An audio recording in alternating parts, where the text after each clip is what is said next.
ভিত্তিতে আমরা সঞ্জিত দেববর্মা কাসকালপাড়া তার বাড়িতে রেড করেছিলাম। তো রেড করার পরে তার বাড়ি থেকে নেশা জাতীয় দ্রব্য ওখান থেকে রিকভার করা হয়েছে। এটা হচ্ছে হিরোইন 3টা সাবানের পিস, 33 গ্রাম যেটার ওজন, আর বাজার মূল্য প্রায় 3.5 লাখ টাকার মতো। আর তার বাড়ি থেকে ইয়াবা ট্যাবলেটস, নেশা জাতীয় মেথামফেটামিন ট্যাবলেটস যেটা বলা হয়,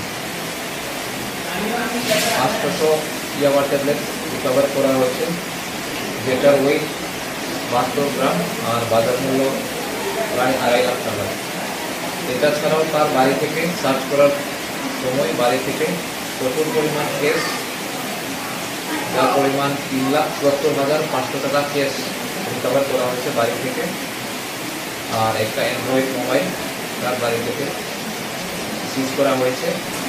সঙ্গে তার বাড়িতেই ছিল একজন তার অ্যাসোসিয়েট, নাম তসিরাম রিয়ান, কাসকালপাড়া বাড়ি, তাকে গ্রেপ্তার করা হয়েছে এবং রামছড়া থানায় একটি NDPS কেস নেওয়া হয়েছে। ধন্যবাদ।